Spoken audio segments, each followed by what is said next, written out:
Alain, propos d'un Normand. Bibliothécaire. Vous pensez bien que contre tous ces commentateurs et rats de bibliothèque et balayeurs d'anecdotes, qu'ils soient de la Sorbonne ou d'ailleurs, je n'ai point de haine. Ils ne m'atteignent point. Je me réfugie dans quelque édition sans note, où je trouve mon auteur tel qu'il s'est montré, Montaigne comme il a voulu être, Jean-Jacques aussi, Balzac aussi, Proudhon aussi.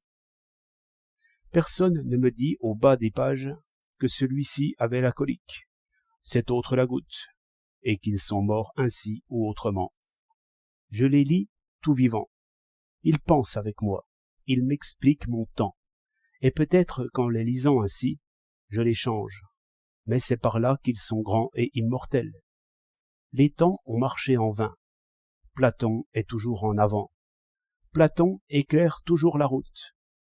Se rattacher au passé, c'est bien dit, mais il faut l'entendre, c'est-à-dire en extraire l'avenir, et laisser retomber la poussière.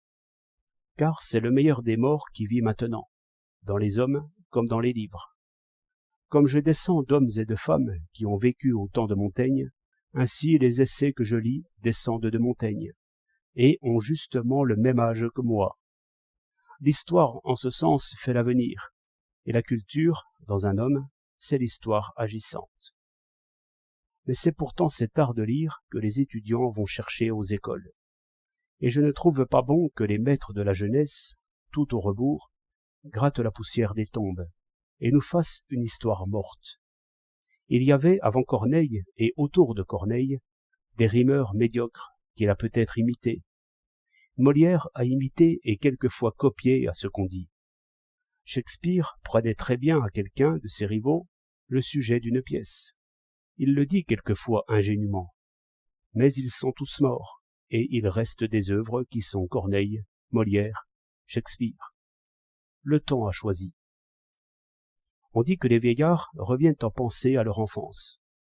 Et c'est peut-être par l'effet de l'âge que, ne pouvant plus rajeunir un auteur, on veut le renvoyer à son temps, et l'embaumer dans les anecdotes.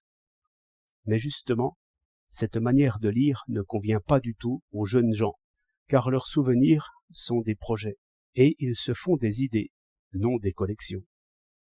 Il faut donc souhaiter que leurs maîtres ne se vieillissent pas à plaisir, et leur montrent enfin, dans les plus belles œuvres, non pas ce qui fut, mais ce qui est et ce qui sera. Encore moins faut-il souhaiter que pour les instruire, on choisisse quelques gratteurs de vieux manuscrits, quelque amateur de reliques, quelque érudit qui possède l'exemplaire de Tacite où Racine a pris le sujet de Britannicus. Les recherches sont trop faciles. Elles sont le signe d'une faiblesse d'esprit sans remède. Car le chercheur d'idées, le chasseur d'idées, n'a pas de temps pour ces ennuyeuses lectures.